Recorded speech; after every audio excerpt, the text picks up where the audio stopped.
hojjedhu hin dadhabin himatin hifannoonni yoo chaarjii keessatti mana dhawat gizee hunda hifataa taata dhaloota sibiila dadhabeen beeyne hifadheen beeyne haalli yeroo isan gufachiifne kana barbaanne kaayoo irratti cichuun murteessaadha namni waan isarraa eegamu godhee bu'aa rabbiirra ergata karoora isaa amata 5 amata 10 karoorsee bu'aa rabbiirraa eeggata jecha kufee ji'u daqiiqaa tanarraa mataa kee keessaa baasitu wanni kufiinsa jaan hin jiru qaawa kanaan ijibbaatee yoo qaawni kun sin baafne qaawa kanat deebita hin jiru wanni ati kufte ijibbaata godhuudha malee kufuumi itti deemtee xiqqoo karaan kun sin bijjooyne gamana deebita duniyaa keessa kufiinsa wani jan hin jiru asin dhiibbannee yoo hulaantun asin naman baafne maal baranne hulaantun asin naman baaftu baranne malee kufne murannoo qorannoo sirraa barbaachiftu hin hanqisin bakka aannan gurguran wallaalu jira ganduma fi keessa jiraate biyyaan hin jirre waan dhaqanii biyyaan fi hin beene mana kun mana nyaataa ta'e waan hundaa hin beeku dulluni ala suuq mayna mat'aam mana nyaataa akkasii Itoophiyaa mana nyaataa Yemani akkana akkamiin immoo wallaala safara jiraatu keessa Yesuus ganda kana daabboo biddeen isa gurguran jee qaafatee bara boo barattootaan dheetan bittani reeta kanne ustaaz mee dhiifamallee wajjin isi yeroo jaasus nuu jedhee akkana ta'e jedhan kana nuu jedhee rafee nuu jedhee marga keessa weedduu caalu nuu jedhee akkana godhe maali nuu jedhee jaanee waan jedhen Momu daun kujere nu berse fincaman bersih ket fincan Nabi Muhammad ket mama saya nu berse ber aga jima itu gora nu berse kamal berse Yesus anu tak ko anu masa berse njuro yo rafio yo nyate nu oke fanni famu mal sim bersi so fanni fama ai chura fanno wal fanni sa ai chura rabaradani iya Seitan wajin guya furtamo dure seitan berbada guya furtamo jita agaye Yesus guya furtamo some seitan bar agam bar seitan tu nyate ser orke bar indor ke bar ni betani motum awanin maneda gusena kenya da motum mano gusi da kawase dor kam fade bar Yesus Kristus seitan tu bar kase qoratamu dure sanu mera gefada kha seitan bira geise furo kullu da bar afuro kulkulungu barte batame Yesus Kristus seitan bira kangge sa ko qoratamu afuro kulkulun do kese mal nama geisa bo afuro kulkulun jarana afuro kulkulun chige sebar afuro hamami bar afuro kulkulun rohul qudus yana to kabeche geser seitan ko qoratamu guya afurtama beera dukkerra kasal kane guya so mane jara bar nyaatol oge filanno saati maka seitan awlen tore sabasa de Revo, iya ada. Mana wanta gubba tore, bulti wayif. Ngerti? Mana kul macam gubba minara gubba, acik gubba bulce bar. Akami bada te cek iste nadi be, nam te cokon. Asra bada temo, kisah kaya temo. Ol furgise nadi be. Anu wajah banan te cek. Akana gode setan, tu bersih sof. Namu masa tine kasu gode jalan. Yaro sagadu Allahu Akbar jadi kalau jasa la fakaye. Ya abba. Jalan sifatau nak dagi oketif. Jadi kata nak dagi suyaro hunda. Kata nak walin jertunin beha jarabar. Inna ma'i Rabbi sayahdin. Karena jero jero ragon kawan. Namun masati ni kan. Namun marana kana jadi. Wan nisa dise jaba Allah sih dufe. Anggo waqayo jingol kita kapusan dise dufe jara. Ani Yesus waqan wal kita dise dufe jan jaran. Ani dueti huya sedibo dak enjan enjurtu. Njirdu anjanne bar Yesu wa hum du'asatun tubbannet an du'atin du'a khay baka chutre jaran daga terani wal warte masjid agarte rosan sinagogi jaran san rosan itis mana sagada chu mana salata mazay chuwar mana sagadu war mana sagadani daga teran kan echa dura amerika khot galila biye garte biye sa sa jala baka chature mataka sa jesu dem Uyu mata lubbu isa bararatur lubbu nabban nei amatan nei tu jana amma lubbu nabban nei amata misaun nei tu ibe gature mati lengarte dua jala isa bakachani turan zama saddeti gara gipsi godani bar Yesus Masri da kebar namni Masri jirtani maybe ani da kense suka jawa da gunda buga bakasan biye farauna kaisa turesan Bitu misra ini dah kebar godaan ebar tahriba waqayo baqatanin kamatin baqatun dajaran waqayo tu nama baqachise nama barara waqayo fiu baqata bejigal lakise Haleluuyaa. Waaqayyo baqatama nama baqatamee jiran. Waaqayyo nama ergamoo namaatu Waaqayyo ergata. Haatisa sanuu iddoon inni itti dhalate barti iddoo horii mooraa horii jedhan abbo haffaat itti martee jarqee bakka loon waa keessaa nyaatan qoshaasha keessa darbitee biraa deemte jedha hongeellee kanatti qeessan nama Waaqayyo tokkicha san jaalatee biyya lafaatiif erge jedhan tokkichuma san qaba Waaqayyo nuti ilmaa Waaqayyooti jedhan ammoo ostaanii nama Waaqayyo tokko qaba jedha qabaa jedhee hongeerratti maam Berarti malaikonni ilma Waaqayyo jedhaman hin fuudhanii hin horanillee jedhabar ilma illee godhatan jedha la hawla wala quwwata illa malaikan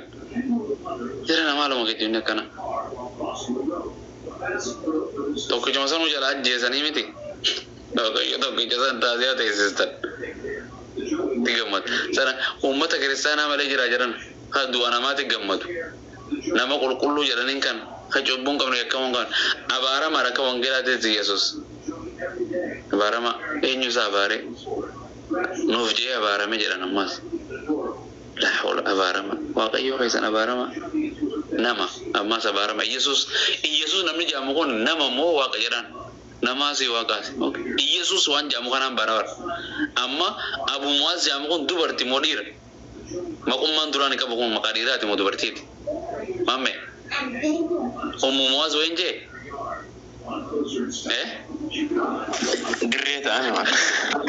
dirreta akkaso maqaan Yesus jedhu kuni maqaa dhiiraatiisi maqaa Waaqaati barsiisaa gaarii miti jeebar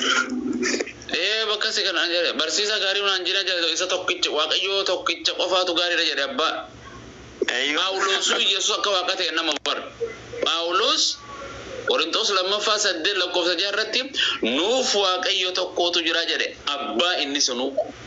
isa waan hunda uume jedha bo hawla akkasuma gooftaa tokko nu jira jedhe innis Yesus jedhe Kristos gooftaa fi Paulus adda baasee jira hiikoo aya tafsir waan kana Paulus adda baasee jira gooftaa fi Waaqa wakka tokko hin ta'in kolkolo She Paulus agala to mero gari namti chokon agala to wa hedulle wale patabbatu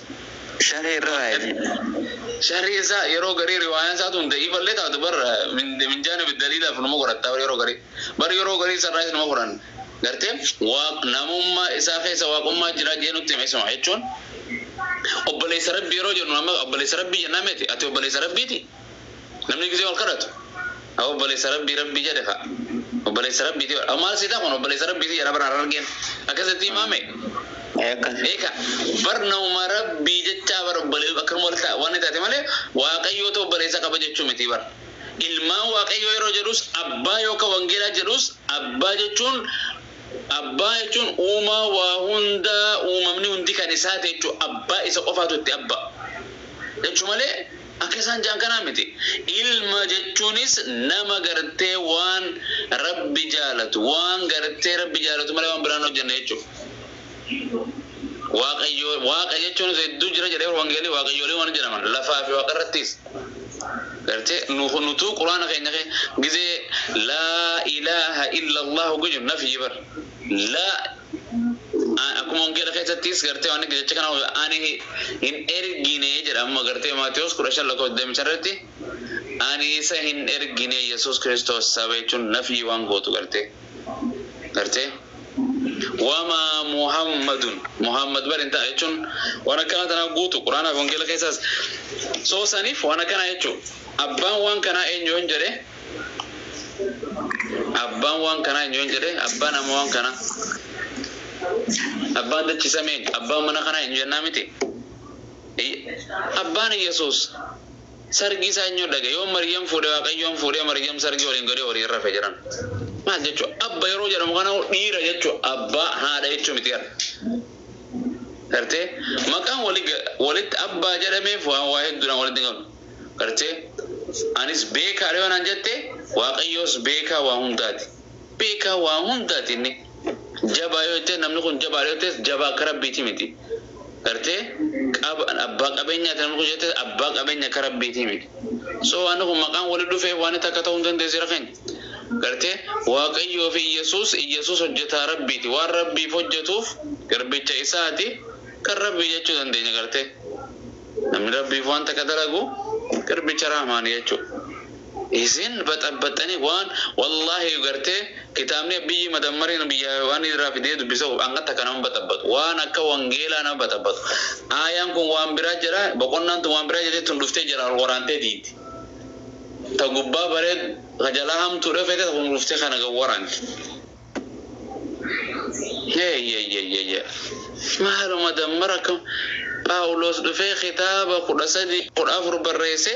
sagalee waaqayyoo sanuu namticha ajaa'ibaati namtichi kun Yesuus barata Yesuus sekendi takka Yesuus kan argeen beeku Yesuus illee nisan beeku arte ergama Paulos qulqullecha jedhan bar maaltu isa qulqulleessa ergama Paulos jedhan eenyu serge biyya tamitti ergan kutaa Oromiyaatti ergani Israa'elitti ergani Faransatti ergani eenyu serge kitaaba kamiin ergam yoom ergan Yesuus yoom ergate Yesus barattoota isaa qofa ergachuu ture biyya lafaa rakkoon Imaam sallallahu alaihi wasallam ila Yaman ila kada ila al-ardi akkana ergutti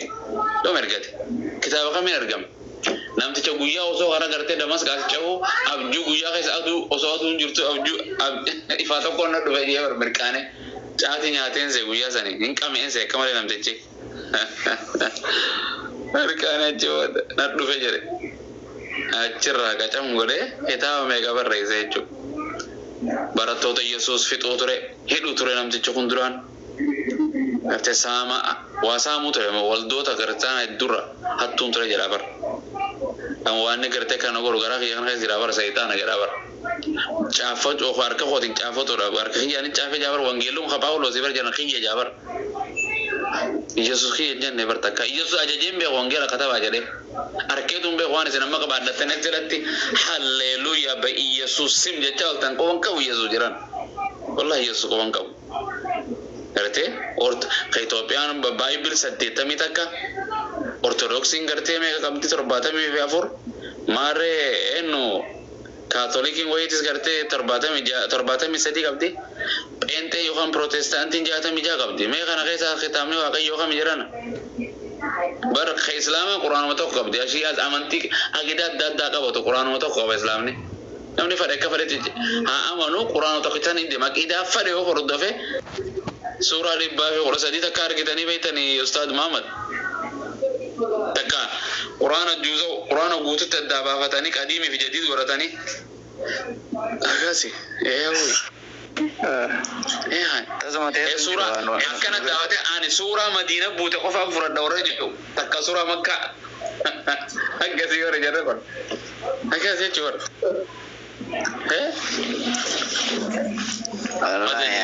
Sabit abbaa boorda kolaana sabit wata raayyaa barana raayyaa koppii raayyaati baranne Mijaa raayyaa jaanii kanaatiin horkanii barra mijaan sun sammuu bareedduu qaba silaa quraana ittiin qalee hedduu qabata gattaa'e hedduu qaba siiratu nabawi waan hedduu faattee gattaa'uni mas kootu nujiin cinqane si cinqayyaa saabito kootu mee uummanni si cinqane anka raayyaan addunyaa irra jiru ati raayyaan taatu abadani kootu nabiyyiin tokko guyya lafaatarraa deemee akramee nabiyyi erga malee wal gubbaadhaan erga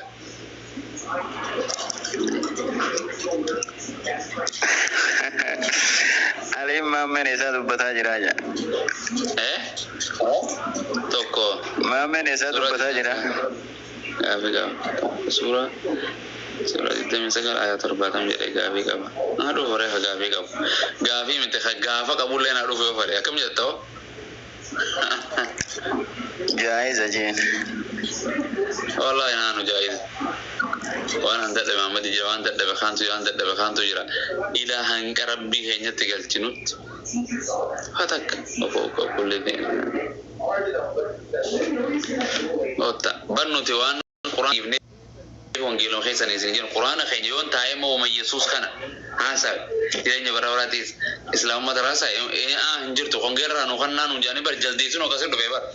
hinjiru wangeela keenya reechu bar gaafa dura zela taa'ee bar jaldeessi taaptaaf godha seenuun beeku barakkatti seenu aboo qaqqabii kana godhe ijoolleen telefoon achi ergitee na itti himan namticha Jaaltuun takka baan taaphataa kan godha sila ta'e